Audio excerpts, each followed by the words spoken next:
میری ماں، میری جنت، میری سہیلی، میری زندگی۔ ماں کو جب دیکھا تو دل بول اٹھا، پاب ایا الہ رب کو ماں تو کذبان۔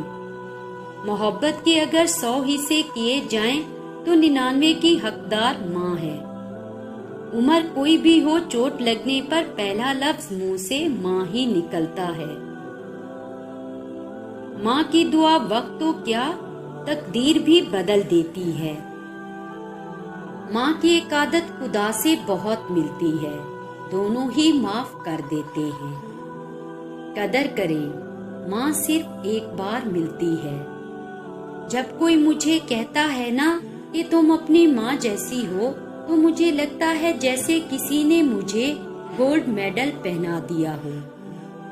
ماں کی دعائیں تو ہمیں ایسی ایسی چیزوں سے بچایا ہوا ہے جس کا علم سوائے اللہ کے کسی کو نہیں۔ جب بھی ماں پر نظر پڑی تو احساس ہوتا ہے کہ ابھی بھی دنیا میں محبت باقی ہے۔ ماں سب کی جگہ لے سکتی ہے، لیکن ماں کی جگہ کوئی نہیں لے سکتا۔ رلانا ہر کسی کو آتا ہے، ہنسانا بھی ہر کسی کو آتا ہے۔ رلا کے جو منا لے وہ بابا، اور جو رلا کے خود بھی رو پڑے وہ ماں۔ باپ وہ واحد شخص ہے جو چاہتا ہے کہ آپ زندگی میں اس سے بھی زیادہ کامیاب ہوں۔ باپ ایک کتاب ہے جس پر تجربات تحریر ہوتے ہیں۔ تم اپنے باپ کے پسینے کا قرض کبھی نہیں اتار سکتے۔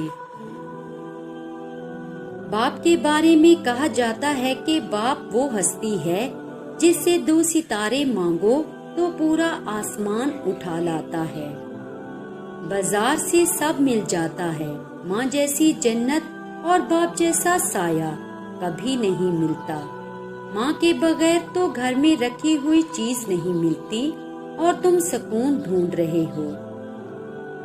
روک لیتا ہے بلاؤں کو وہ اپنے اوپر، ماں کا آنچل مجھے جبریل کا پر لگتا ہے۔ رسول اللہ نے ارشاد فرمایا، حسن و سلوک کے سب سے زیادہ حقدار تمہاری ماں ہے۔ رسول اللہ نے ارشاد فرمایا، ماں باپ کی خدمت اطاعت سے رزق اور عمر میں برکت ہوتی ہے۔